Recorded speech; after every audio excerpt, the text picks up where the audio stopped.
Hi and welcome back, my name is Emily Hessler and today I used an older stamp set called Spring Fling Florals. I stamped these stamps out with words of fine onyx black on top of some watercolor paper. Then I used the palette from Altenew, and you can see here I'm no expert at coloring at all, but I tried to have these in real time in the beginning here, so you can see how I created these images and or rather how I colored them in. I started off with a really light color and I went really carefully around the flower petals, and I didn't cover them completely, so I left some white space, and that is something I really have been working on, to leave that white space, because I think in the end that really creates a fun interest when you have the color layered on top of each other and also that white space showing through. So that is what I have been working on these past, I would say, weeks since I got on vacation. So here you can see I'm going in with my next layer on these flowers, and this time I went a little bit less than I did the first time, so I left, so you can see the difference in the color variation. So I'm building the colors up here. For these flowers, since they are pretty small, I didn't take the time to blend them as much as I did on the other larger flowers. And you can see here in the end how they turned out, and I actually took a cloth just to go over the stamped images. Of course making sure that this has dried completely before I'm taking this over my stamped images. And this just, I think it makes a difference because the colors of my stamping will show through a little bit better. So I cut all of these images out, and now I will create the background for my background panel here. And I will use this larger brush, and you can see my water was contaminated, but I actually like this because I will create this textured looking background. So I'm taking some browns and some grays from this palette as well, and you can see, I'm sorry I'm a little bit off camera, it's just because I tilted my cardstock and I really didn't realize that it was outside my frame here. But I'm just going in with some stripes, and I'm keeping this moving, and I have a really wet cardstock when I'm doing this. Not so it's piling, but just so it's enough wet that the colors will move and actually spread out a lot. And I will actually in the end here spritz it with some water as well, so they blend even better. You can see how I did that now. And I will also heat set this with my heat tool, and this is how it turned out. You can see some of the stripes, and I really like that in this panel. And I will cut this down, so I didn't bother to take this all the way to the edges and so on.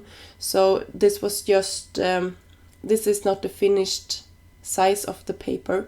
I will, as I said, cut this down. So now I'm arranging all of the flowers that I colored in earlier, and I'm trying to layer them, some leaves and some flowers, not having all the leaves at the same place and so on, just making sure that my arrangement looks good. And I want this to be on the top of the card. Then I will go in with some low tack paper, and this is called Present Seal. You probably heard of it, and I think this is a fantastic tool if you want to do something like this.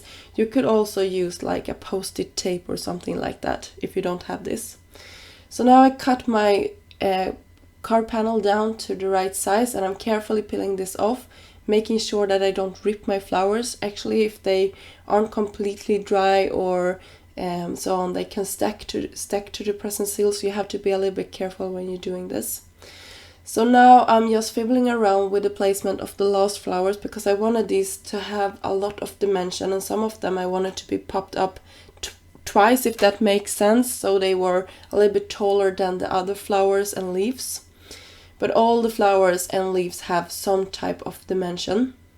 I'm just cutting off the end of the flower, just that leaf, just to make sure that it fit underneath the colors.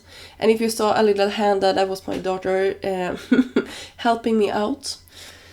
And this is how it looks when it all was finished. And I will now stamp my sentiment. And this one is also another one, and it's just gonna say thank you.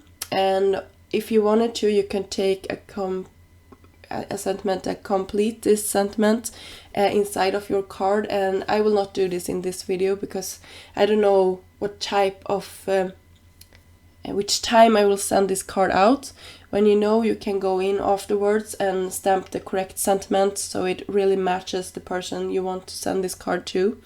So that is just a little tip.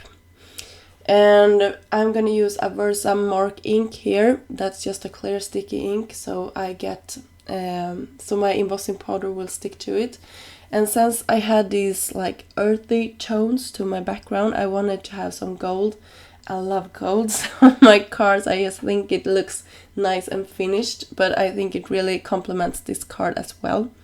So I'm using some golden embossing powder from, I believe it was, you probably saw it better than me. It was a couple of days since I did this card and I don't know which embossing powder I used. All my embossing powders are fabulous and I'm using them for different occasions. And I use some tape to the edges and also some liquid glue from Nuvo. And that is just to make sure that this panel, because I used some watercolors kind of heavily on this cardstock, it warped a little bit when I heat set it with my heat tool. So I want this to really be flattened down, and both of these adhesives help to do that. So I finished this off with some sequins, and I used some bold sugar from Trinity Stamps, and I will leave links down below for that one as well. And I hope the camera is picking up how much that golden embossing powder are shining. So I hope you like this technique and will give it a try and got inspired. So have a nice day until next time. Bye!